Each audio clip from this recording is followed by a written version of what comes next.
This is Doug. You're listening to What's the Hazard? It is Friday, September 30th. Tomorrow is October 1st, and another year is blowing by. I have no idea what's happened in the past year. It's incredible. I'm sitting here with a friend of mine, James .klar, safety professional, longtime safety professional. We bumped into each other at the National Grain and Feed Association conference that was in Omaha maybe a month ago or so. Yep. Probably been a year at this point as fast as things go by. But, yeah. And we hadn't seen each other for a while. It was good to see you. And good to see you too.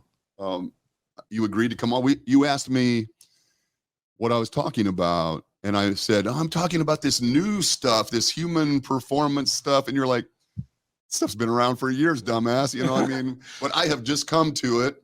And I've been really digging into it. And it's something that you're familiar with. So I thought it would be kind of interesting. I just want to be clear.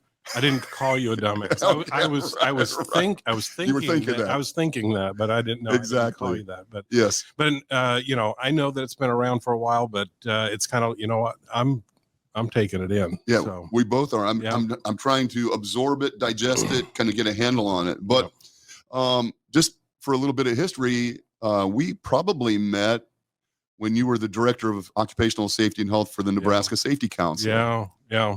And that has been a while ago. And that has been a while ago. So that would have been the mid to late 2000s. Yes. And and then left around in 2010. So that was tremendous experience for me because it's consulting. So in a way, a little bit like what you were doing at the time, where you got out to. I was the outreach guy with OSHA at the time. Outreach, and you're able to visit with other people and find out other industries and things like that. Yeah. And really learn about kind of how the business is done on so many levels. And it's, And I have to be honest, man, that was back when the Nebraska Safety Council was in its heyday. Yeah. You guys were good. Yeah.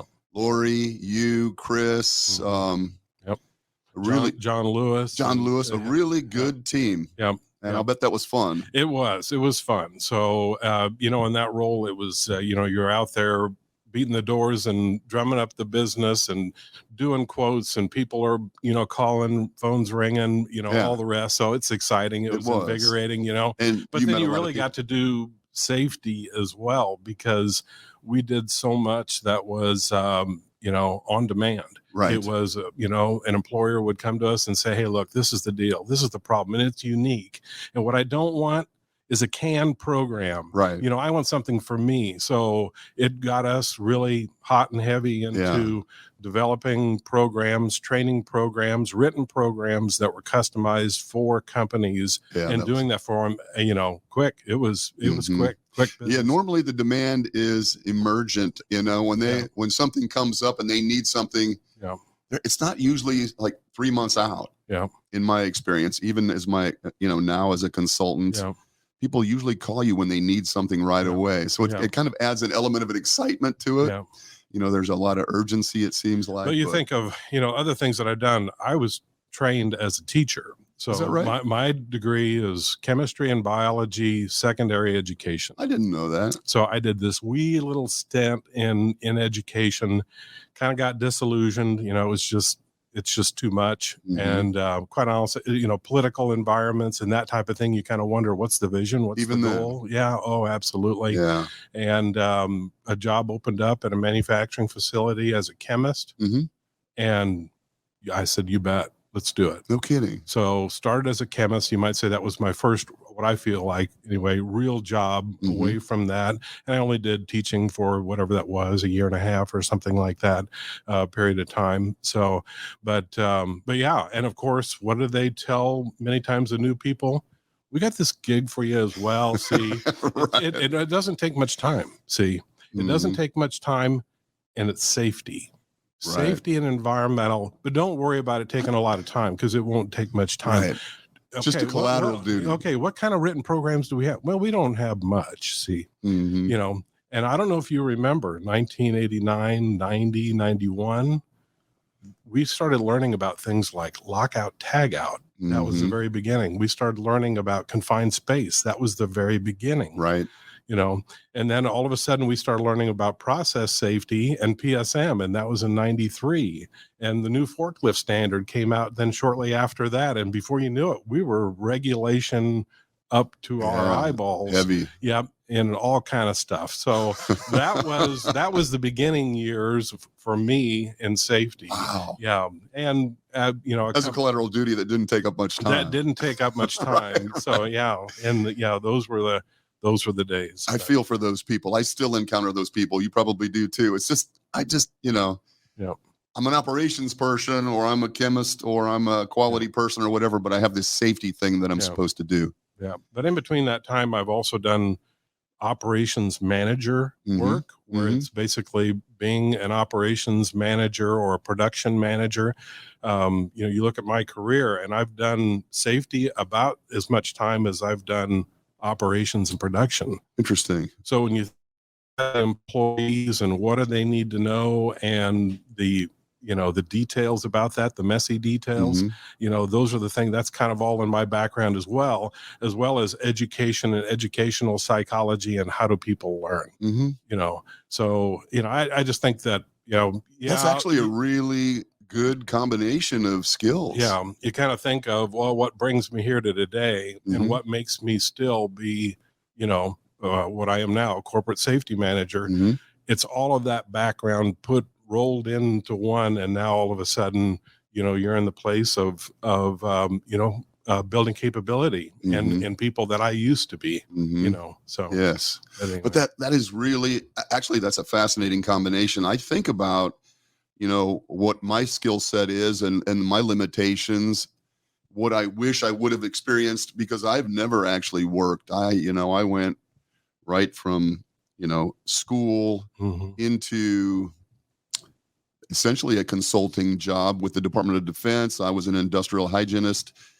I started in 1987, and we served a number of different clients. You know, our safety and health office basically was detailed to different locations within the DoD. And so we were consultants to some degree. I've never actually worked, you know, I've never made anything or done anything. Having that experience is really unique. Because you speak the language of operations and understand the concepts of integrating, you know, safe work practices into those operations and the adult education training piece. That's really unique, man. Yep. Well, and it is. And on the other hand, too, it is a bit of whatever you want to say, a burden or a fault, because you quickly identify, hey, look, here's the need for improvement. Why don't we do this today? And we know the real world is not like that, right? It is somewhat political. It's a cross to bear. That's right. You know, it really is.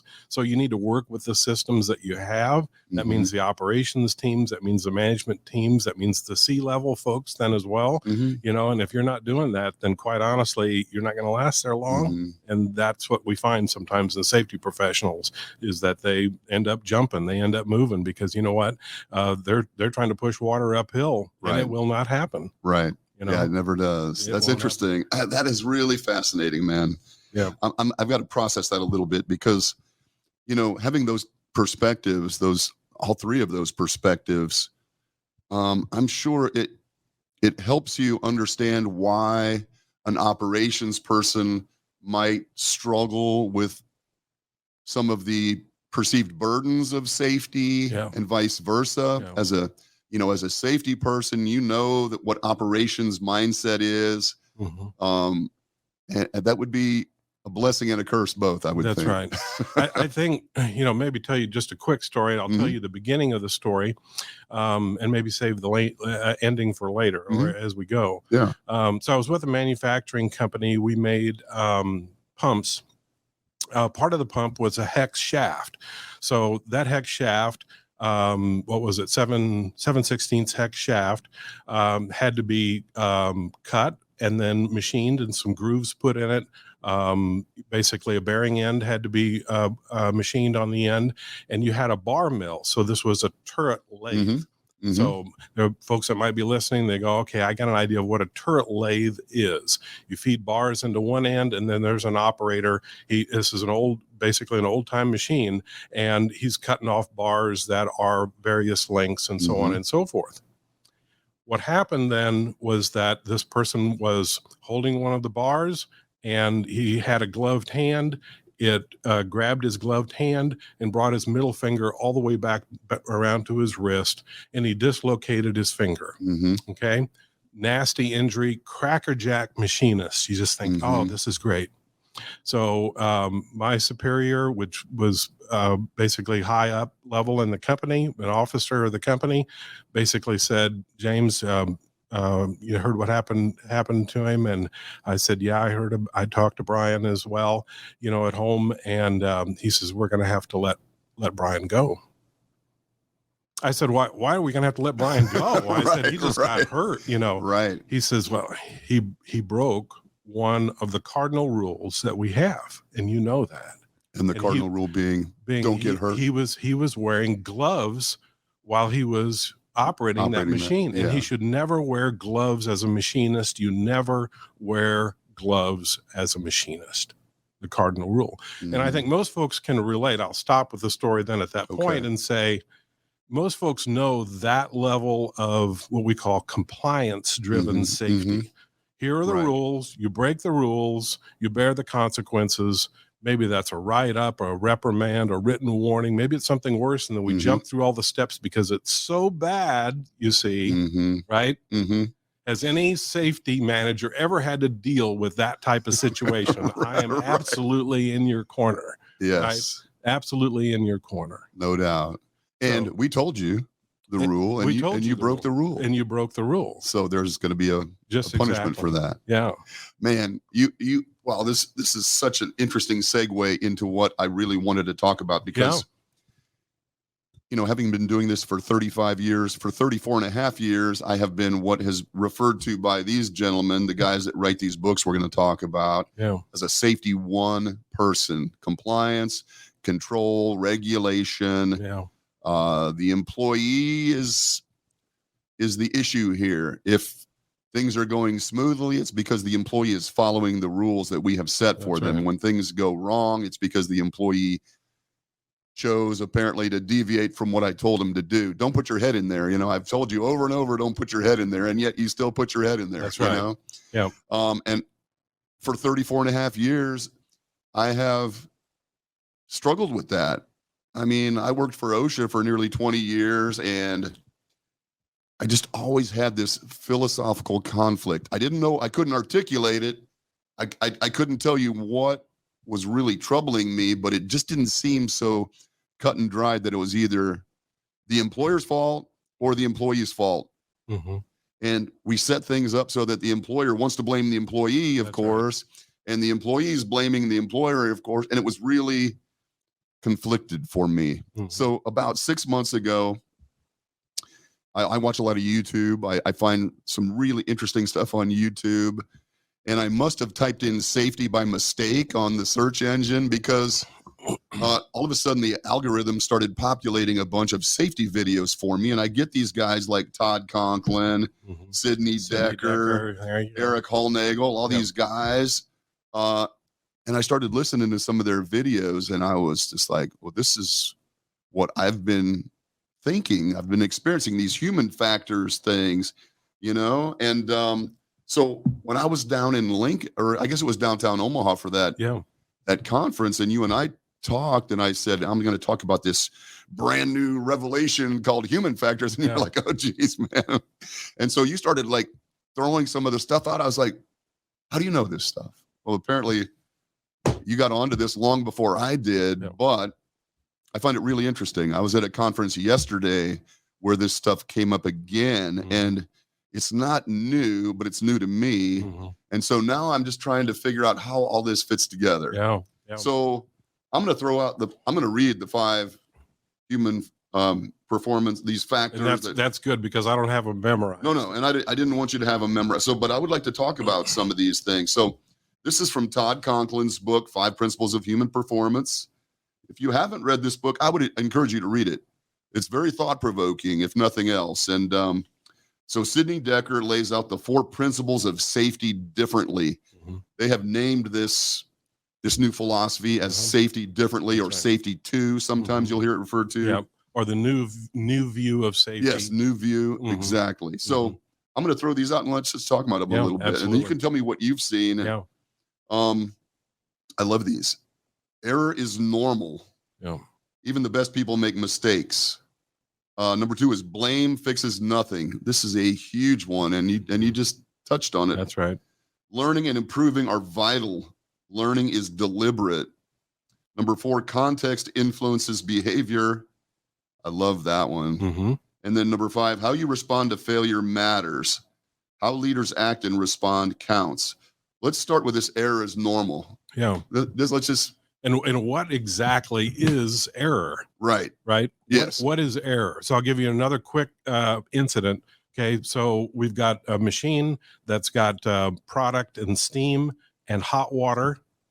A newer employee, so he's about a month or 2 months old. He's been through the orientation. He's been through the safety training. He's been through everything that we think he needed.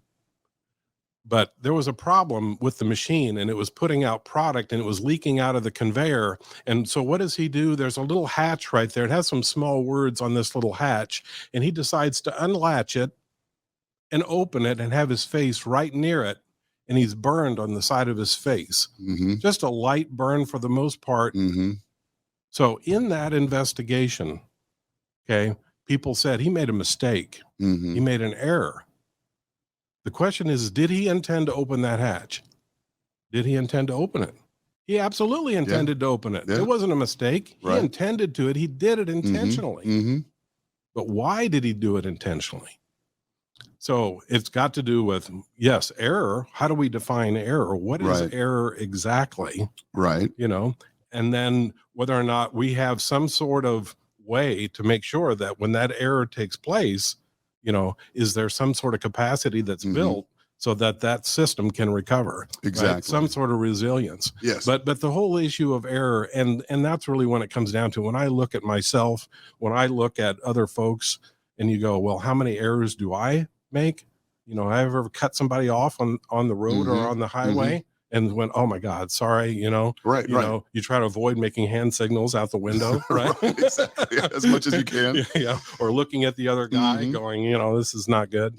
But anyway, how many errors have I made? I make so many errors. Well, when they do it to me, it is obviously intentional. That's right. When I do it to them, it was inadvertent, and I try to, apologize it off with a wave of a hand or something. That's exactly right. You know, but there's rarely ever intent to harm or injure in these errors, obviously. And that's what's brought up in those books, of course, as you know, so much. There are very few people that walk into work and say, I am going to screw up this company so bad. I'm going to upset the processes. And you know what? I'm going to go cut off my hand while I'm doing it. In the meantime, that'll show them. I'm going to teach them a lesson. Well, you mentioned something that these guys talk a lot about.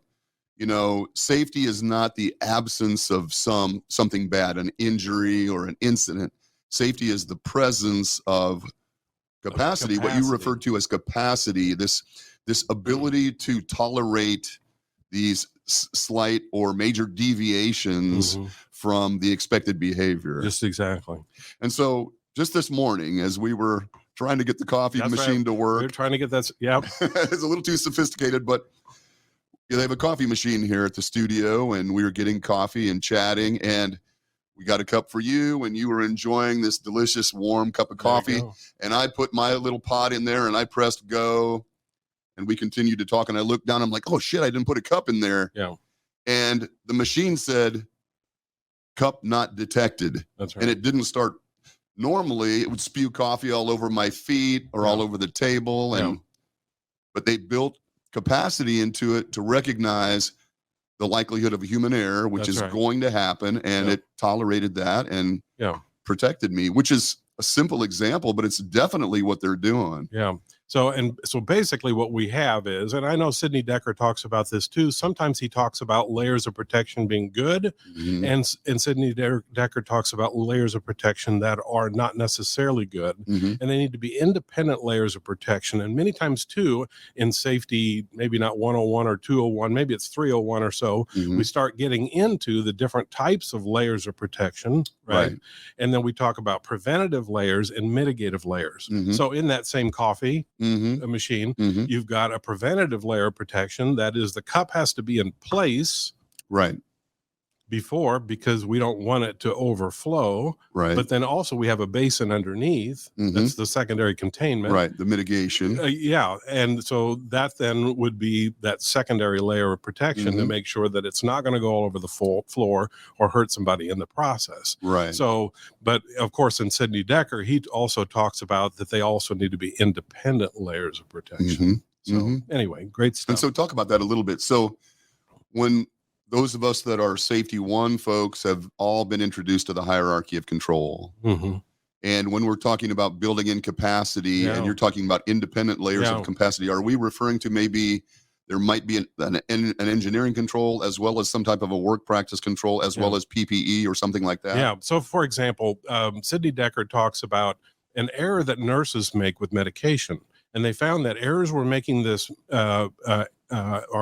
nurses were making this error, and they thought, you know what we're going to do?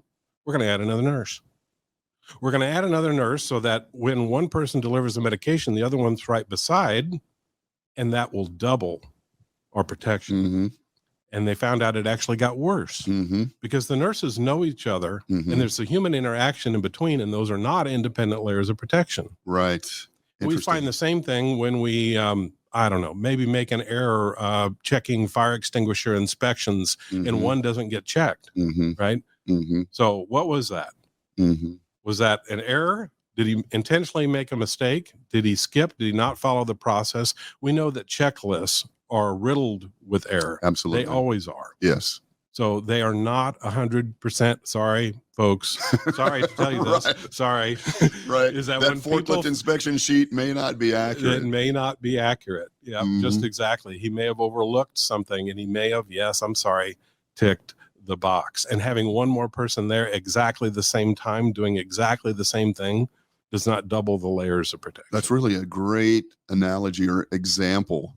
Because in fact, I can envision why it would actually worsen. For one thing, if you are, it's almost like this codependence. I know if I make a mistake, someone else is there to catch it.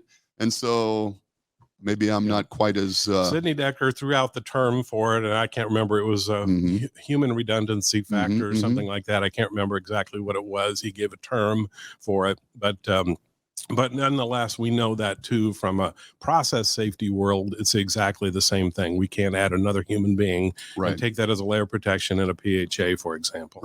Yeah, that's really interesting stuff. And I think it was Conklin. It was in one of these books. Now it's all kind of jumbled in my mind. But one of the comments they made was addressing accident investigation, and they repeatedly say start with an analysis of the system rather than the employee and the behavior, because you are going to find an error and you are going to find a deviation from some procedure. That is almost inevitable. So just assume that's the case. Now get on with evaluating the system to see where the system failed that employee. And that kind of, in a roundabout way, leads me to blame fixes nothing, but also this context influences behavior thing that really, that I really. So can I take you back to the first story? Let's go. Talk about the first. So this guy, hate to bring it back up again, but he turned his finger, he dislocated. This was on my watch.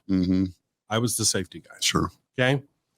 So the first question that should come into your mind if you're investigating this is, we hate to say this, but why? And I probably at that time was not as versed on incident investigation techniques and planning, but I was really troubled by, my leader, my supervisor telling me, James, we're going to fire Brian. Whatever you come up with, it doesn't make a difference. Right. Because we're going to fire Brian. And how many safety managers have heard that? How many have heard that and said, you know what? He's going to bear the consequence for the mistake that he made.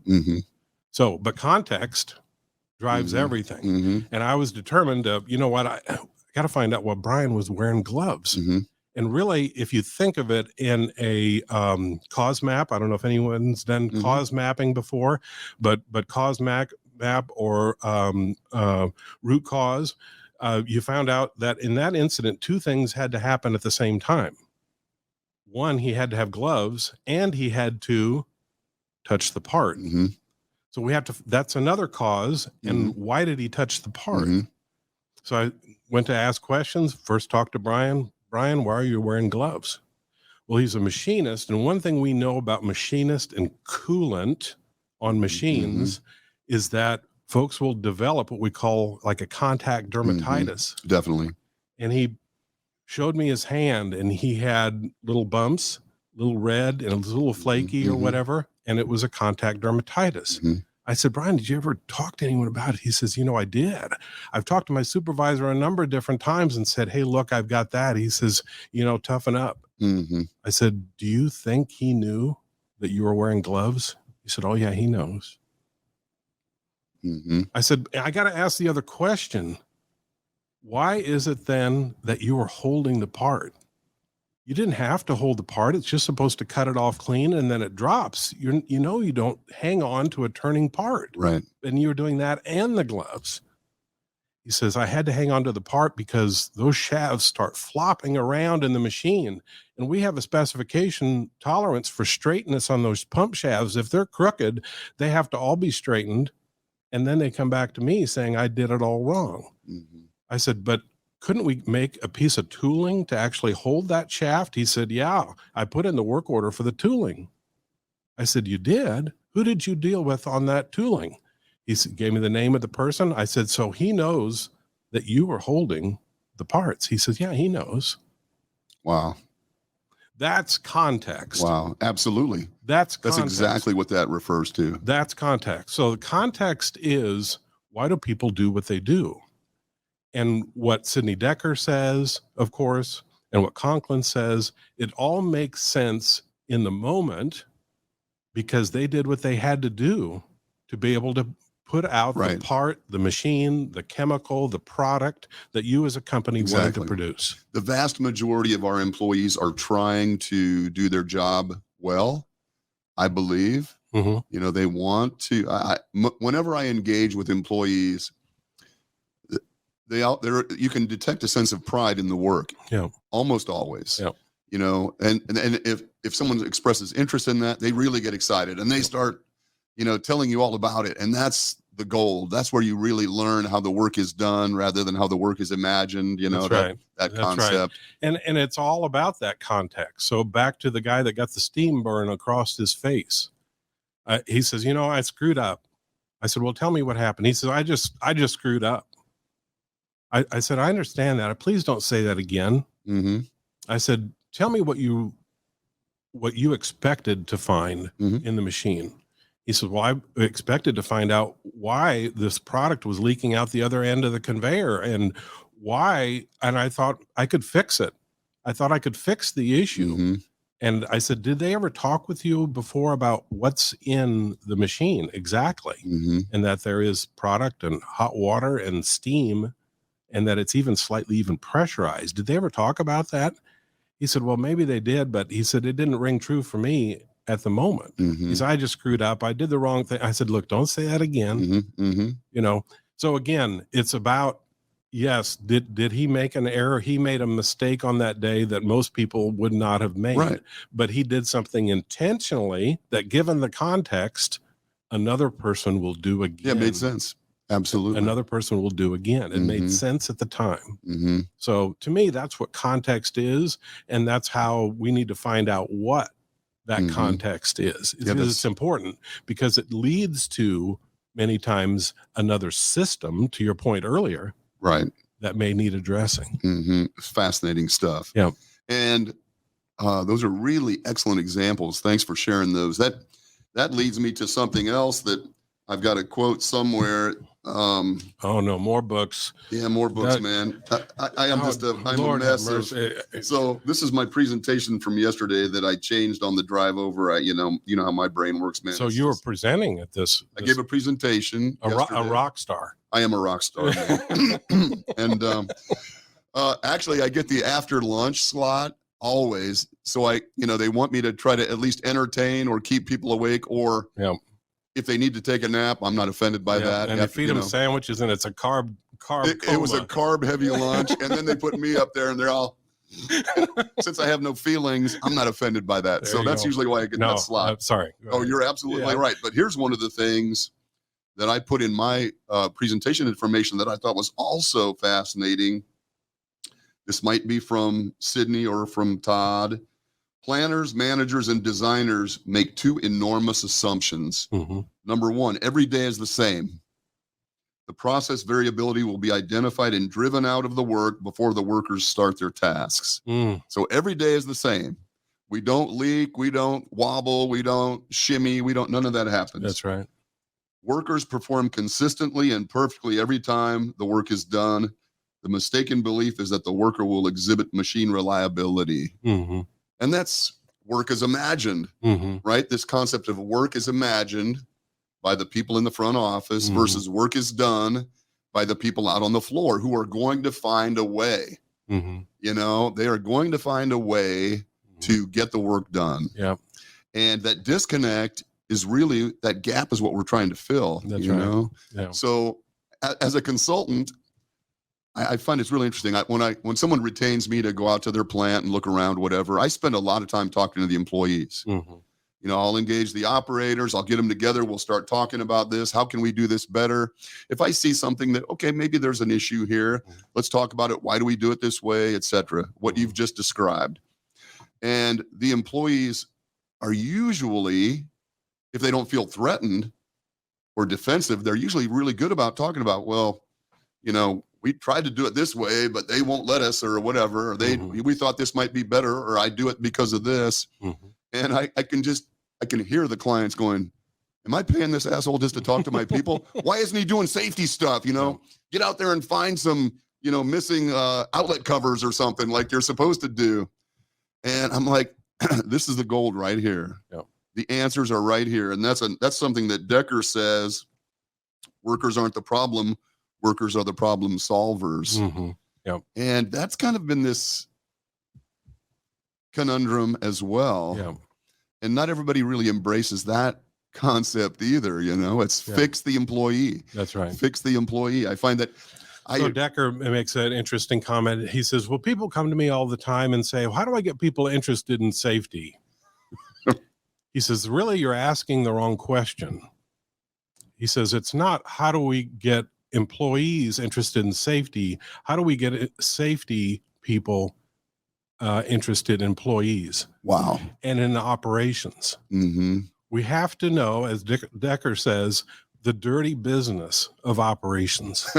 Right. And I don't mean that we have to lower. In fact, we're not lowering ourselves at all, right? We're actually raising ourselves up to really to understand something that someone else is doing puts you at a higher level, not a lower level. And why do we feel as though that's the wrong thing to do? Right. If we understand how work is really being done, how the everyday person, the dirty business of them doing their work and what it takes for them to get a job done, why is that lower for us? It shouldn't be. That's a great comment.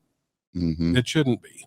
So when we think of, okay, let's talk about some of the systems that we use. Well, how do we do that, right? We proceduralize it. That may be a way. Okay. But we actually have a written set of procedures. Maybe it's how to stamp out a part, or maybe put in some tooling, or maybe to run a machine, or maybe it's to run a computerized board for a process unit. Okay. Is all that done the same? Or what sort of variability do we have? Do we have standard procedures? So not that necessarily that they're developed by this higher echelon individual that says this is the way we're going to run the plant and this is the right way to do, because quite honestly, what we're going to find is what you just said. Tremendous amount of variability and everybody doing it their own way. Perhaps it's something we call a job hazard analysis. Right. Okay. It all starts with what? It all starts with the work tasks. Do we do this job the same? So I always compare it to something simple, changing a tire. Okay. What are the steps for changing a tire? And then, of course, what are the hazards and what are the mitigations? Everybody knows that. That's safety 101, right? Okay. But do we really know how the work is to be done? And do we really know that it's not going to vary? It's not going to vary at all. And you mentioned one before. The machine is not going to break down. Right. There's not going to be some troublesome issues that occur. You know, maybe it's a problem with the tooling, or maybe it's a problem maintaining pressures in a process unit, or maybe it's some technological issue. Yeah. You know, all those things come about. It's the dirty business of the work. And when we understand that, we can do that proactively. That's that pre-accident investigation that Conklin talks about. It's the dirty business that we get involved in to begin with, because we know that if we can narrow down the work, that is how the work is really being done. And if we can somehow, and I hate to use the word standardize that because it makes it sound so rigid, because there ought to be some variability that's out there. Absolutely. Because certain individuals do have certain capacities to do things differently. So, but many companies will have a standard way of doing business. And if we can standardize that and make sure that it's not varied, we can do a much better job controlling the hazards. Can we identify hazards before we've identified the work? We can't. Right. That's right. We can't. Yeah. And nor can we mitigate. So many times we find we're mitigating hazards and we don't even know what the work is. Right. This is something that I love. The SOPs, the JHAs, you know, the standardization, where it's being written by the safety guy. And oftentimes the safety guy has no operational experience. None. You know, certainly me. I mean, people ask me, can you come in and write our SOPs? I mean, no, I cannot. You know, I mean, I don't want to, you know, put off work, but believe me, I cannot write your SOPs. I can't even do your JHAs. I can facilitate that if you'll allow me time to work with your operators and maintenance people and things like that. That's right. But I can't do that. But I've seen time after time. And what do you mean, Doug? You can't write a JHA. What? Yeah, right. I thought you were a safety guy, for God's sake. And you said you're how old again? No. Exactly. Yeah, no doubt. That's exactly it. And that's one of our battles, one of our struggles, obviously. You know. But to me, that's where this building capability and capacity, that's to me is the bottom line where it starts. With that work instruction. It does, because folks have to know that if we're not following the same work process, if we're deviating from that work all the time, if one guy's doing it one way and another guy's got a better way, let's all find the better way. Right. Let's find a better way, because it is about that. And then at that point, we can do a much better job identifying hazards and mitigating. And all of that's part of being proactive and identifying the context of the work, the dirty business of the work. How is the work really being done? And a willingness on the part of management or leadership to accept that information from employees. Absolutely. You mentioned this, you just mentioned this, but if we have a work procedure that we believe is appropriate for a given task, and the employees have developed a better way, they need to trust that if they come to us with that better way, first of all, they're not going to get punished for deviating from the procedure. And second, that we will, in good faith, consider that. And if it is a better way and it doesn't violate any legal or conceptually safety type operations, we should probably incorporate that. But I know employees in work environments where they are reluctant to bring that stuff forward because they don't trust that they're not going to get hammered for that. And that's a shame. Which kind of brings up one more little topic that those guys bring up, and you know this or whatever.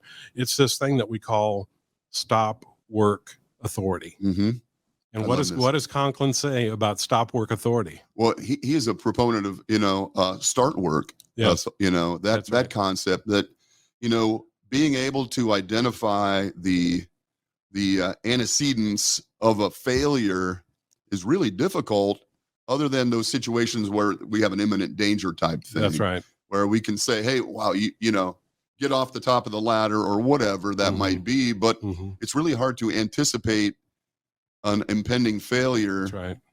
Much better to go through the start work process and ensure that all the controls are in place before you proceed. Yeah. That was brilliant. Yeah. And he really, and Decker as well, both of them say stop work authority is kind of worn out its usefulness. You know, it's a neat term. It's whatever nice. buzzword. It sounds nice, or whatever, that we've given you as an employee. Yeah, we've given you this power, see, to stop all the machines in the plant. You have this power, you know. Right. But is anyone really exercising it? And the answer is not on your life. Right. Who's going to stop this company? Hell no. Who stopped the plant? You know, I mean, yeah, who's going to do that? Harold over here. He's new. He's 20 years old, and he just got out of safety training. Right. James has told him to stop the plant. Anytime you feel unsafe, stop work. Exactly. Yeah. And no one does it. That's so funny. Yeah. And why would you? There's no way I'm doing that. Yeah. And it's to your point. And that's exactly what the guys, of course, point out. And that is what individual is really able to predict when they're going to get hurt or when they're going to get injured. In fact, it's the other way around. We want to do a good job. We want to perform for you as an employer. We want to make product. We want to keep getting paid. We want to do all those things. And if that means that, you know what, I'm a little sweaty and maybe my back is a little stiff or whatever, and you know, if that means even if I have to stick my hand in the machine once in a while and it's unguarded, I'm going to do whatever it takes. And they do it. Yeah, right. They do it. Absolutely. You know, and then we blame them and persecute them. That's right. And then when and that 1 out of 1,000 times he sticks his fingers in there and he cuts off his tip, we go, you're fired. Right, exactly. I know, man. It really is an awakening of sorts, because I think we all understand these things. Once you read them, when they're well articulated, you're like, I get that. That makes perfect sense. Yeah. Let me read the last one. How you respond to failure matters. How leaders act and respond counts. Let's talk about that a little bit. Yeah. Like we've touched on it. Like you're going to be fired if you miss the procedure, but just in general, how a leader responds. I know it sounds like you have adopted a somewhat different approach to your response, but So I'm with my family on a Saturday night, and I'm trying out a new recipe on my smoker. Right. I love it. And it's chicken breast, bacon wrapped, right? And you put it in the smoker and it's an hour and a half, and then you finish it out on the grill. And I've got my 4 kids and their spouses and the grandkids, and it's a great recipe, you know. And I'm finishing it up because I've had it set in the brine for a while, and I'm wrapping the bacon, you know, I'm about ready to set it on the smoker, and the phone rings and says, James, can you come at the plant at once? We've overturned a rail car, hazardous materials. It went on a runaway car. It hit a derail, and the full car rolled down an embankment and is leaking out. Can you come? And then they asked me, you know, after I'm there for an hour, James, you're always so calm. Why is it that you're so calm and you just know exactly what to do? And I said, it's a lie. I said, I'm not calm at all, but I have to be. And I said, that's the reason you called me. Right. You know? And how we respond to those situations, you know, it's dealing with it at the time, and how do we make the situation, how do we recover from this? So one book that you don't have in there is one of Conklin's that has to do with fatalities. And he goes into this issue a lot. He goes into, because he did that. He's done that for a lifetime almost now, and that is responding to fatalities and helping companies recover after a bad day. Yeah. You know, and you think of a safety manager's job at a plant level or whatever, that they're doing that all the time. But many times they're taking the view that their superior is probably taking, and that is, you know what, who did what wrong, and let's grab them, lock that guy in a room over here, like that guy in a room over there, and let's interrogate them and find out whose fault it is. Exactly. And that's exactly it. Yeah. And so you can see here a little bit of the issue, and that is people will respond to that. People know. Oh, without question. Yeah. If there was something that was, you might say, wrong done, the person knows it right away. The question is the system that we use, the systems that are all around what it takes to be able to, maybe to finish just real quick the story then of Brian. Okay. So did I go to a supervisor and ask him if he knew that Brian was wearing gloves? I did. Mm-hmm. I said, Brian was wearing gloves that day. Yeah, he knows better. He shouldn't have been wearing gloves. I said, did you know that he's got a little skin problem? At first he said, no, I don't know anything about that. I said, he told me that he told you. And I said, I think there's other people that know that too. And I said, did you do anything to help him at all? Mm-hmm. He said, I didn't do anything. Mm-hmm. I said, that's the reason he was wearing gloves. Mm-hmm. Okay. I went to the tooling supervisor and said, hey, look, do you have a work order for a bar holder so that Brian doesn't have to hold the bar? He said, yeah, it's here somewhere. I said, tell me the level of priority that gave. He said, well, I put it in there along with everything else. I said, did you see that as a safety issue? He said, why should I? It was no safety issue. It's a quality issue of the bars being out of spec and they were bent. Mm-hmm. He said, that was no safety issue. I said, did you know that he was holding those bars? I never knew that. I said, how do you think he was able to achieve that level of quality and continue to run the machine if he didn't hold the bar? Mm-hmm. The bars, every single one of them. He said, well, yeah, I guess I knew that too. Mm-hmm. I took that all back to my supervisor and said, you fire that man, I said, and your head will spin on a swivel when we get a lawsuit. Yeah. I said, you want to do anything you want to? I don't care. I just need to warn you of that. Right. Right. And interestingly, if I don't mean to interrupt you because it's a great story. It elucidates. What am I trying to say? Yeah. But those guys did what they did for a contextual reason as well. Just exactly. Each one of them did. And that's got to do with the systems that we operate. So to me, how we respond to those situations or how we respond to systems type, you might say corrections. Okay. And I don't even want to use the word error because they're not. Because when you think of our systems that are out there, whether that's, operational systems, quality systems, and all the systems within quality or safety or operations, all of those things need correcting or adjusting at any point in time. Mm-hmm. And it's almost always due to some sort of incident, failure, event, if we want to use that word, event that takes place. And then that's when we correct it. Or it's done proactively, as we had talked about before. It can be done at any point in time. And each one of those are failures. So my point is that how operations responds to their operation as a whole is how safety is going to go. Safety is one of those. Many times we say safety first, safety number one. Those guys would say that's a misnomer. We shouldn't talk that way because the fact of the matter is operations, production, quality, all these things are important.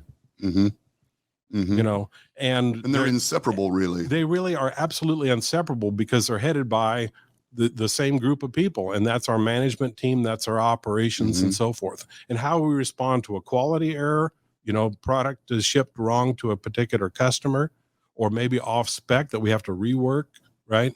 How we respond to that is the same as what we respond to a safety incident. It's no different.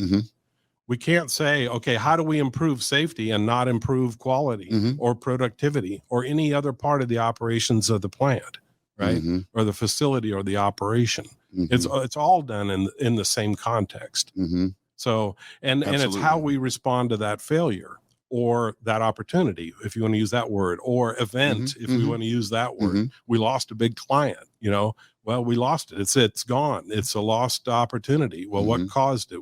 How do we look at that? And so forth. Interesting. So do we see those as learning opportunities? Opportunity for learning and getting better is what Conklin says. Learning is vital, right? Yep. I mean, yep. Critical. And it's all related to that context. Wow. So interesting, man. Yep. I had no idea you were this deep a thinker. I say that lovingly, but the really interesting stuff. And it's obvious that you have really given this a lot of thought and its application. Yep. And you said my background, that was very interesting and it was good. I say it's a curse because you think of all those things, you think of the interactions of people and why people do what they do. Exactly. Yeah. And that has always been the challenge. How do we get people to do the right thing? Yes. Why don't my employees do what they're told? That's right. I was there was a speaker that followed me at this thing yesterday. I don't have his card. I got his card. He's a process guy, interesting guy. And he was talking about, so I woke up about 4 this morning, envisioning a t-shirt that I want to make, that on the front, there is this almost like laminate layering of production, quality, safety. And he was talking about that is not, we don't layer safety on top of this. It's truly just this inseparable integration, what you were just describing. All of these things are treated the same systemically. Their, failures are investigated the same. They're really all, and I'm now, as a chemist, I'm envisioning this, you're pouring this into the mix, and it's just all one homogeneous, solution at some point. You can't see the layers. They don't exist separately. What do you call that? Is that homogeneous? Is that what I'm trying to say? Or probably maybe an emulsion. In emulsion, all that solute is dissolved in the solution. I was a biochemist, so I know a little bit. I wasn't smart enough to be a chemist. No, I'm not either. I tried. I faked it. Yeah, man. Yeah. But that's what I envision. Something that actually makes sense in my mind. But as he described it, I totally agree. I mean, for years, safety has been this add-on that we just, we work, and then we got this safety guy over here. Yes. And now we're going to do safety. And he takes care of safety. Yeah. We teach the guys how to do their job, and then he teaches them safety. And oh my God, you look at that in retrospect and think, what were we thinking? That's right. We just work. That's another thing that, in my mind, there has always been safety, which is a thing. I think it's like a subject or a noun or something like that. And then working safely is kind of safely is kind of a modifier of an action of a verb, this adverb, but it really is just work. And all of that other stuff is just, a lame attempt at trying to describe working efficiently with capacity. Yeah. And capacity is really learning. So many times we say, safety training, right? We're going to conduct a safety training. Well, why do we say that? Why don't we say safety education? And education implies building capability and capacity as opposed to training. And was it Conklin that made the comment and said, well, if you send your junior high kid or whatever to sex training, what do you think they're going to learn? Right. Well, we don't call it that. We call it sex education. Right. Not that there's, I don't know why I said that. No, that's absolutely. Right? I mean, that makes sense. You get that. Yeah. So really what we're doing is trying to make sure that those folks know what they need to know and apply it to their daily apply it to their daily work. So to your point, it's the integration of safety into operations. Safety isn't something we do on the side or make a topic or a subject or talk about at the beginning of the shift. It's how we do our work. Exactly. So I don't even know where we are time-wise. Do you have any idea what the time is? Never. No. Try not to keep track of time. Let me check real quick. Because, we're over time. Because the hour goes so quickly, and there's so much more I want to talk about, man. Learning teams. We didn't talk about learning teams at all. We have not talked about learning teams, and I'm interested in I think you've just kind of given me a little bit of insight into your vision of safety education as opposed to training. I would love to talk about those things. Can you come back sometime? Absolutely. You live around here close enough that we can reconvene. I think we're neighbors. I think we're probably neighbors. We might live on the same street, man. I'm a recluse to some extent. Yeah, there you go. But this is fascinating, and man, I hope that wasn't disparaging when I said I didn't know you were a deep thinker. I've always known you were a deep thinker, and I've always known you're a true believer. Like me, you are enthusiastic about this stuff, and we're always trying to learn more. Yep. This information is so interesting to me. So we're gonna have to schedule another time to talk about learning teams, education. Happy to do it. Those types of things. You bet. Thank you so much. Absolutely. Appreciate your time. I hope you guys enjoyed that one. It's really fascinating stuff. Have a great weekend. The smoking thing sounds good. I think that chicken recipe We're on sounds for this weekend. exceptional. That sounds good. Yeah, everybody have a great weekend. Thanks for listening. We will be back next Friday. And it might be James. Come tune in and see. We'll talk to you later. Thanks, everyone. Bye-bye.